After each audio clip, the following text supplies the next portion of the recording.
What's going on, everybody? Happy Aloha Thursday. Welcome to the Hawaii Fishing Gear Show with the uncles. It's the uncles edition.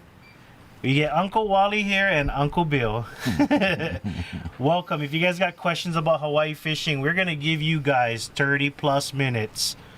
30 plus minutes of answering fishing questions while we're live. And if you watch the show later in the day, like a lot of you guys kind of do, please feel free to drop your questions in the comments. I'm gonna go look on YouTube real quick. I think I saw a good question yesterday. This one I want you to answer because I didn't really have a good answer. I don't jig from shore often. I jig from the boat. The boat is real kind of easy. You let the jig do its job on the way down, and on the up you 1 2 3 pause, 1 2 3 pause, 1 2 3 pause, up 1 2 3 pause, that kind of stuff. So let's go ahead and make sure we get the multi-stream chat. What's up, Dom and Scuba Chris on YouTube? If you guys got questions, drop them in the comments. Best retrieval for jigs and micro jigs. From shore? From shore. You basically... micro jigs are simple because they're light. They're going to take a long time to flutter down. You cast them out. If you know the grounds, you count your seconds. If not, throw out a lead first before you throw out the jig and figure out how deep the water is. The other standard jigs, you're going to have fast sinking. You're going to have slow falls. There's about 4 different varieties depending on the action of how they fall. Shore, I like strictly slow fall because the fish are going to bite on the drop. And you don't have to work the bottom so much. As soon as it hits the bottom, you can bring it up and let go your line slack again, let it flutter down. The fast sinking jigs, you gotta work them from the bottom up, and that increases your risk of getting stuck. So unlike a hard bait lure where the retrieval is where most of the action is, you're basically saying that the fall of the jig is more of the action that you're going to be working with. So now that I hear what you're saying, I've done this in the past where I knew the water was super deep. And I basically just cast it out as far as I can. 1 1,000, 2 1,000, 3 1,000, 4 1,000. You know, I'm watching the line come off the reel too because it's taking out slack. And then all of a sudden, flip the bail, whoop, whoop, you know. But now I realize I could. Yeah, with the fast sinking jigs, they're the action is in the retrieval, bringing them up. The slow fall, all the action is letting it drop. If you work a fast sinking jig like a slow fall or vice versa, you're not going to get the correct action on it. You might still get bites, but and definitely recommend taking off the treble off the bottom of the jig if it does come with a bottom treble. If you're casting from shore. Yeah, to decrease your chances of getting stuck. And I hear some guys saying to just throw it out and retrieve it like a lure. At that point, I always say you might as well just buy your Zuri or a Castmaster. Does the same purpose without the risk of losing a $13 jig versus a $7 Castmaster. Okay. Check out the one by Frank on Facebook. He says, what jigs or lures you got for a Tranx 500 HG with a jig stick? I'm assuming that's not necessarily ultralight, but I don't think it's more than like... No, Tranx is a little baby reel, yeah? Imagine those little bass reels. Yeah. This is a bigger plugging. Imagine a plug-in jig master. Well, Frank, what pound test are you running on that Tranx? That'll give us a little bit better idea what jigs we might have. All right, let's go ahead and I'm gonna go start checking out the questions on Instagram. What's the best bait for Ulua dunking? You're gonna pretty much hear taco is pretty much the standard. Taco is like the main one for people that are casting or sliding. But I like the idea of catching something live from where you're at and using that for bait. But of course you got the dead baits, taco, ika, shrimp. Those are all great for dunking, but of course taco is the most desirable. Are slides without weights cherry? I've gotten when you're casting out on where you have a really steep and a deep drop off, where you throw out your claw lead, and you have one of those deep drop offs where you can just see after it's already hit the water, line is still peeling off the reel because the lead is still hitting going to the bottom. I think that's probably going to be one of the best bets when it comes to a no weight slide. So when you have a deep drop off, a no weight slide will probably do. But when you have lesser of an angle, you probably want to get that weighted so it gets down quicker, as opposed to kind of slowly working its way down the line as you shake and pull and lift up the rod and try to get it down. Especially if it's a no weight and it's not a one way. If it's a standard pigtail where it can move freely, if there's water movement to it, the current's just going to keep pushing it That's up. the reason why we all like those one ways. Oh, slides without weights do have I think we sell more no weighted than we do sell weighted, but it's all up to you and how things perform where you're fishing. But you can use them without weights. When you have a lesser of an angle, you probably want to lean more towards the weighted, especially on Oahu where we don't have super deep drop-offs. Hey, there's Dwayne. He says, work it like a cast master. Yeah, shallow water, like probably less than 6 feet. Even if it's a 7-gram jig, I would just kind of try to keep it like below the surface and crank it in. Give it that little pop. Yeah, you don't even need to pop it. You just crank it in. Anything like 10-foot or dipper, though, you can let it fall. All right. What size rod reel would you recommend for using Damashi or sabiki? Are you talking from off the boat, or are you talking about from shore trying to catch sardines? Most of the times from shore, you're not really using a sabiki or Damashi rig. That's usually for off of a dock or off of a boat where you have a deep drop going straight down. Some people use the sabiki and the Damashi to cast into schools of sardines or schools of halalu, or that kind of smaller bait fish. But a lot of times the sabiki and the Damashis are meant for where you have a straight drop and you can kind of make it dance and catch the bait fish. If you want to let me know, voice of truth, if you're talking about from shore, if you're talking about off the boat, I can make some suggestions for off the boat in regards to rod and reel. Okay.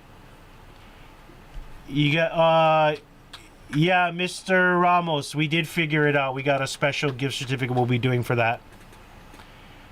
All right, long lead line or short lead line? We have, I have discussed with my Chamber of Hammers. When you are fishing rocky bottoms, you want a longer lead line and a shorter leader. When you are fishing sandy bottoms, a shorter lead line and a longer leader. That's pretty much the standard. So when you're doing a rocky bottom, it will present your bait off of the rocks, higher up off the rocks, and away from all those puhi and little baby bait fish that are hanging out in the rocks. Not saying it's going to make it immune to the puhi or the bait fish, but at least it'll give it a better chance. And when you're in the sandy, where you let that lead kind of dig in, and then you have your bait kind of like floating on top of the sandy bottom, flowing in the currents, that gives you a little bit better run on it. Okay. How should I jig with deeper and shallow reef water? How should I jig with deeper and shallow reef water? I think we kind of discussed that. Yeah, shallow. You don't let it sink too much, because you're gonna be working it basically. You're gonna be using it like a cast master. You can slow jig it, but you definitely gonna take the risk of getting stuck. Shallow water jigging is a more kind of, I would say, an advanced level technique. Yeah, it's very technical. Yeah, you got to make sure you stay on top of that lure.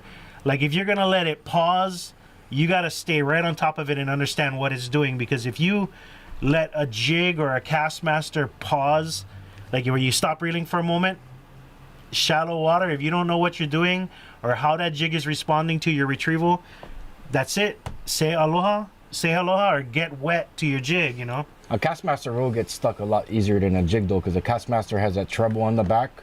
A jig, you're usually running a single assist hook from the front. Here's a great question. Is it better to use a flash bomb trying to catch reds than egg lead? Personal preference. Personal preference. I have noticed that it's spot dependent, because there's certain spots where we were trying last time where it was pretty much, if you don't know the grounds, which I didn't and he did, I pretty much lost 2 flash bombs. I lost 2 flash bombs almost immediately within the second or third cast each time. The problem with that spot in that specific night was the current was getting funneled to where we were fishing, and the fish were biting in a specific spot. And because of the size and buoyancy of a flash bomb, it was getting moved out of the target zone faster than an egg lead would. Yeah, but there's been certain spots where I would probably only fish with a flash bomb.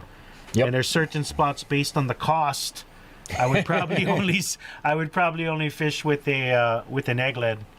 Sorry, we keep getting a drop connection on Instagram. But basically, flash bomb versus egg lead, spot dependent, personal preference. But I would say if the water's like rough and you keep getting hung up, that's probably egg lead territory that you might want to mess more with egg lead than $12 flash bombs. Would it be, are there any more good questions coming on over there? Okay, I mainly use weighted hammer bombs, but I just picked up an unleaded hammer bomb, and I was wondering if I could play ground level with it. Yes. For sure. The unleaded hammer bomb is probably, out of all the hammer bombs that we've made through the years, I like the unleaded because for me it's the Swiss Army knife. It has the weight to get the distance, but it has a neutral buoyancy which allows a slow sink. It gives you a little bit more leeway, especially with that 1.75. It just basically slowly gravitates towards the bottom as opposed to a weighted which kind of drifts down straight. You can work the bottom on a very slow retrieve. You can work the mid-water column, keeping it below the surface with a medium retrieve. And if you want to, you can yank and pop it and splash the top with it. So you can work all levels of the water column with the unleaded. That is the reason why it's my most favorite one. Just picked up my Kuma Hawaiian Custom 10'7". Can't wait to sample that bug. Right on, brother. That is our, what did we call it? Staff choice right now for probably one of the best off-the-shelf rods on the market right now. Can you explain different types of lures for shore ultralight fishing? That's going to be your category right now. It's not really too technical. It's basically whipping with a smaller reel, a lighter action rod, lighter lines. You can use jig heads with grubs on them, small tough bobos, the small hammer bombs, small egg lead. Not sure if I should try setup like whipping, but don't want to look stupid. You won't look stupid. Just it's a lighter version of whipping, basically, is what it is. Yeah.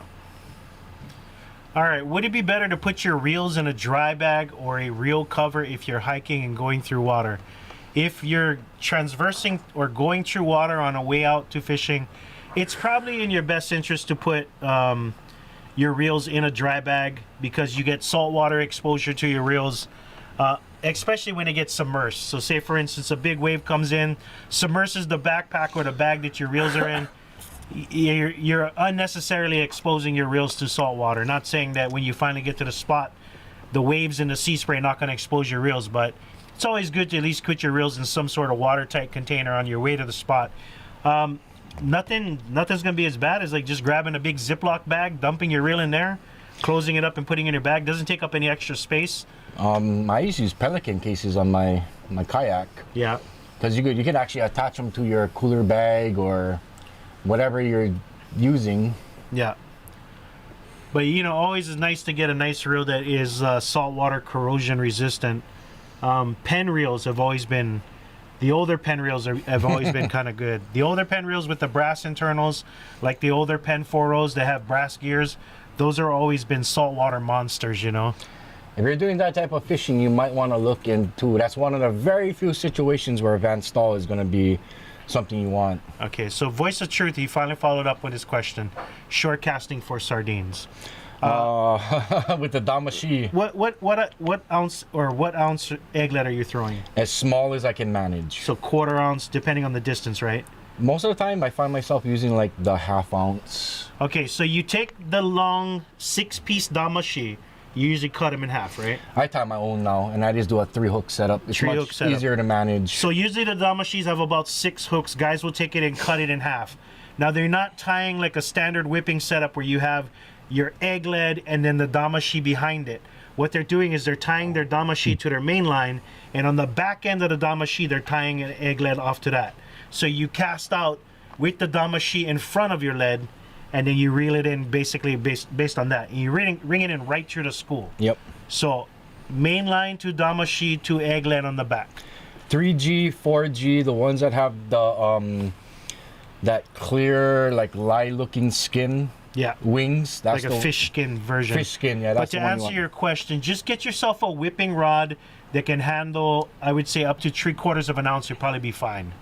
And if you already have something that's in that neighborhood, 1/2 ounce to 3/4 that can handle casting out that setup, there you go. All right. Let's see. Can I peel off or replace reflective tape on the nitros? Towards the tip, that reflective tape on the thing is under the glass, so you can't peel that off. But if you have an older rod or a used rod that you bought that already has reflective tape, you can get it off.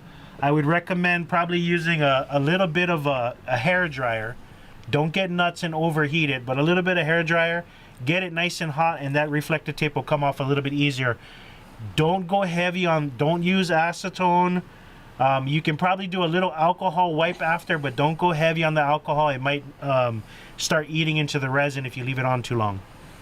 But that's just to clean up the goop after. Alcohol will probably work well. But keep in mind the tip of the nitros, that reflective tape on the tip is under the glass, so you're not gonna get it off. So let's see what other questions we got on YouTube before we move back to Instagram. Can you explain different types of lures for ultralight fishing? I think we already did them. Okay, thank you. What is the dry fits coming back in stock? We already have. We're working on getting all the things that we need to make them, and actually, I think we're going to probably drop maybe a new one that you haven't seen soon. So I would say within the next probably 3 weeks. Budget-friendly whipping rod. Trying to update from my ugly stick without eating ramen for 2 weeks. Budget-friendly whipping rod. Get yourself an FX 4K. Oh, I thought I had red on my hat. FX 4K, and get yourself a Shimano Solara 7-foot. Do we have a 7-foot? He's trying to upgrade his rod, and he wants something better than an ugly stick. Oh. So you got FX rods, you got Solara rods, you got Daiwa Aculites, which are really great for the price. Shimano scimitars. Yeah, if you can find a 9-foot heavy scimitar, Okuma that's a great SST. one. That's about $90. Yeah, without knowing your budget, I'm guessing you're trying to stay under 100. That's going to be Daiwa Aculite, Okuma SST, scimitar. All right. I catch reds ultralight jigging 7 to 10 gram glow and charge with a UV light. Can catch all kind of night glow jigging. Yep. Somebody asked, how's a glow streamer for fly at night? So basically a glow in the dark deceiver or streamer fly. There's always the potential to catch a good sized papillo even at night. You're just not going to have the same hookup ratio as you would when the sun is up, I would say, or during the sunrise or sunset. The fish are still out there and they're still hungry, but it's not as rewarding jigging at night or casting at night when you're going for papillo and such. All right.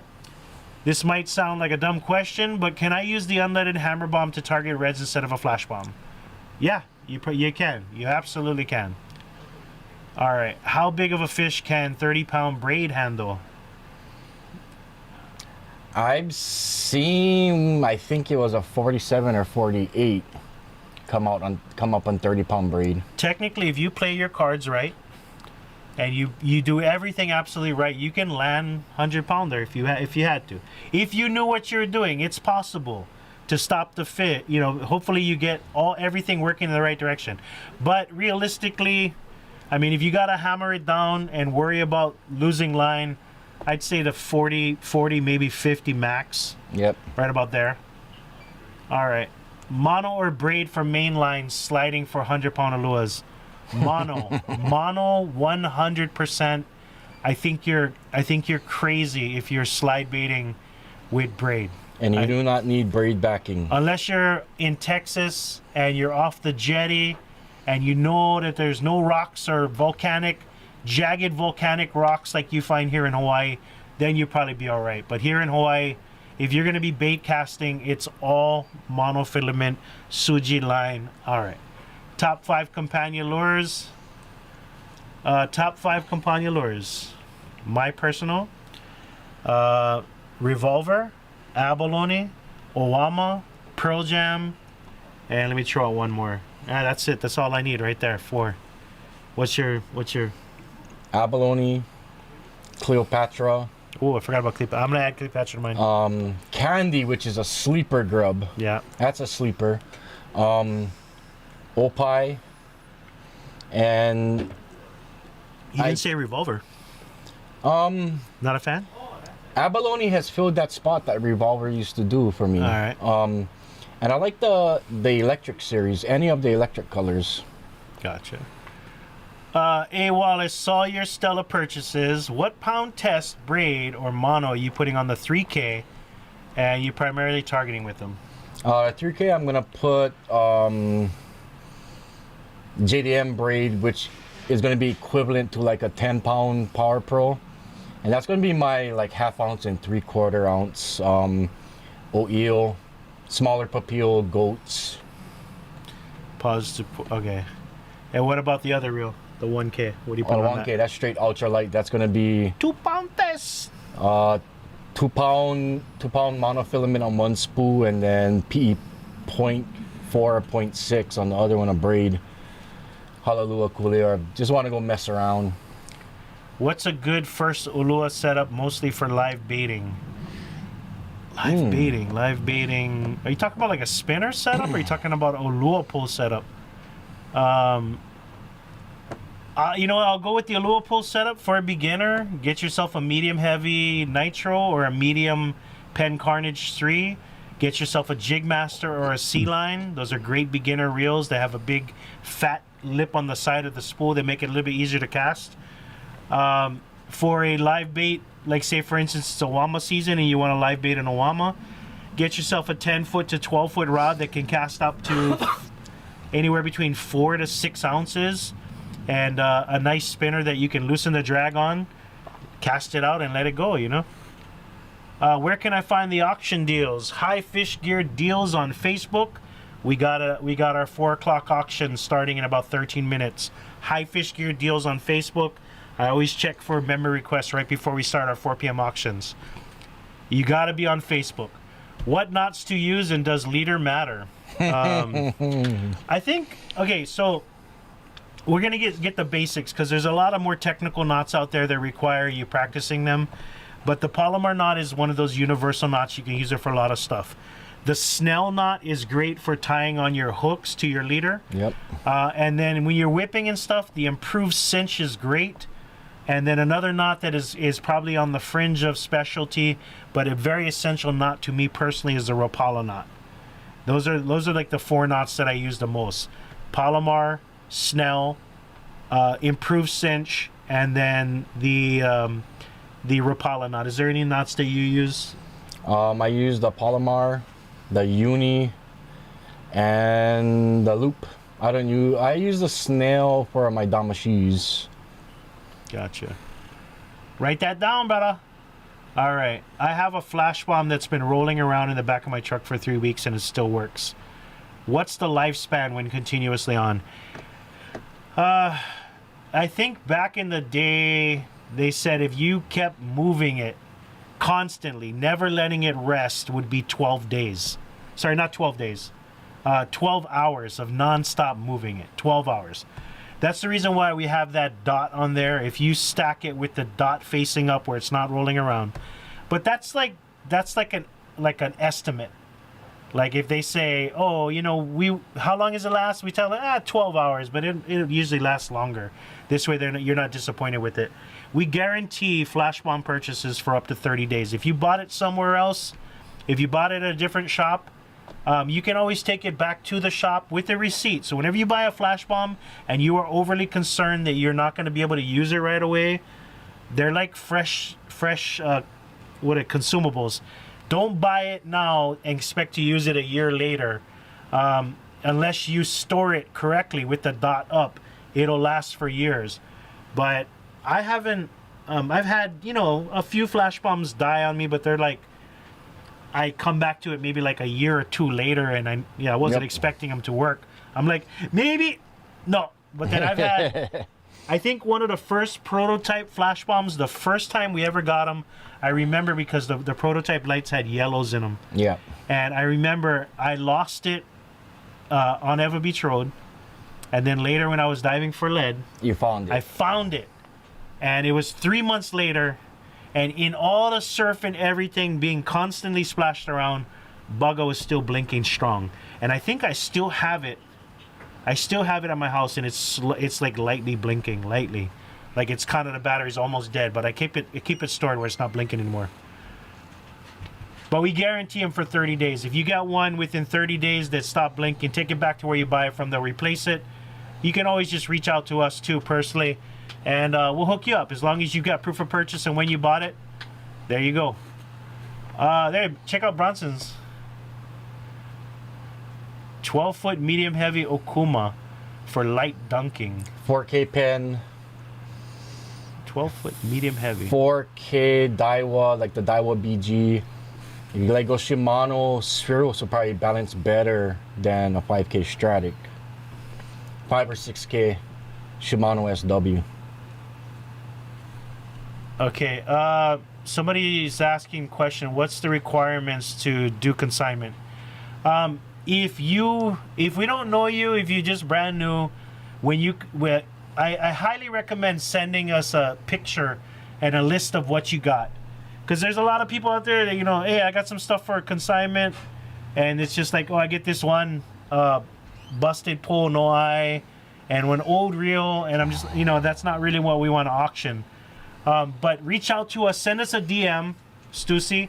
Send me a DM with some pictures of what you got. I'll let you know if it's worth putting up for auction, or if you might just be better getting a table at our swap meet coming up the first Saturday of May, coming up very soon. Titanium and brass high fish gear reel collab. Titanium and brass. We small fish, Shimano not going like collab with us. Yeah. All right. Let's see. We're trying to get all the questions today because we've been leaving a lot of them. Rockaway, 12-foot medium heavy Rockaway. Get yourself a 5K Spheros. Yep. 5K Spheros, Bronson. You can spool it up with mono if you want to use it for light dunking. How's the Lawson? We don't have any experience with those, unfortunately, brother. All right. What is your preferred plugging setup? Braid, leader, etc. 5K Shimano with 30-pound braid, FG to 40-pound leader, and 1.5 to 2-ounce lures. Okay, what pound test would you put on a Torium 50 when sliding? 80-pound test monofilament line. If you're overly concerned about that not being enough 80-pound test on the reel, you can probably use some braid backing, but if you're just beginning, braid backing isn't necessary. Okay. On the medium one-way slide packs, is it that green thing? The green thing there is actually a luminescent bead. It serves two purposes. Number one, it's a glow-in-the-dark attractant.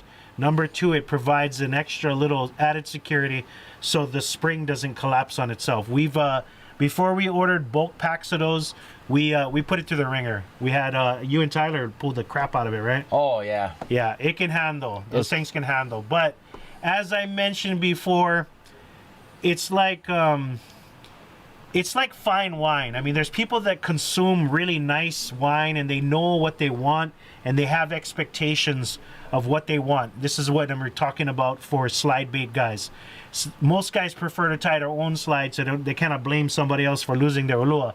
They try to do the heaviest gauge wire they absolutely can, and they say, my slides will never collapse, like that stuff. This is the medium game, entry level, budget slides where you don't have to bust your hands tying stuff up.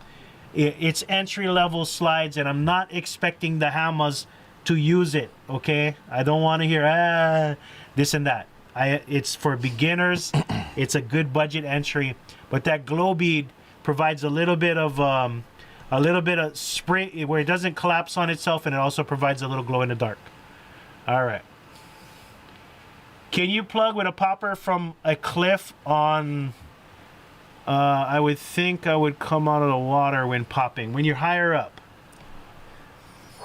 If it's heavy enough and you can get a decent enough angle, yes. But once it gets a certain distance closer to you, you're just going to be having a lure flying out of the water. Yeah, when it's further out, you'll get that pop action, but when it comes in closer. That higher stuff, you probably want to buy sinking stick baits, diving poppers, jigs, GT ice cream style lures, Mark Whites.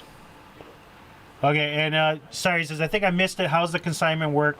Reach out to us, whether it's email, sales at High Fish Gear, whether it's direct message on Facebook or Instagram. You send it to the High Fish Gear account. Send me a list of what it is you have, and then also send me some pictures. I will let you know if we're interested in putting it up for consignment. What you do is, at that point, you either ship it to us or you drop it off here at the shop. If you're a first-time customer, you never have done business with us in the past, we'll probably get a copy of your ID just to verify where it came from. But like just today, we received a nice little box from Maryland. Newell #1. This came all the way from the East Coast just for us to auction. We got some Newells. We got 3 454s. We got a 200 series. And then we also have a 600 series, a no letter 636-3.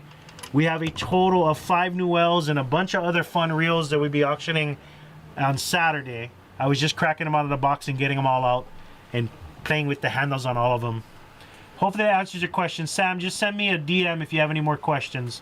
Hawaiian Custom Medium and Seagate 50, do they pair? Is it medium heavy? It's medium heavy, heavy, and extra heavy, right? Yep, they don't make mediums. The lowest one they make is a medium heavy, and I think that one's 50-60, yeah? 50-60. Because the heavy action one is... The extra heavy is a telephone That's pole. like 100-pound test, right? Yeah, it's right up to 120, I believe, the extra 120. heavy. Yeah, so I think the heavy is probably rated up to... Check our website for the specs. Yeah. The medium heavy specs should be there. I don't think that the Seagate is a good pair for the Hawaiian Custom, even the medium heavy. You might want to go with the 50-80 Carnage.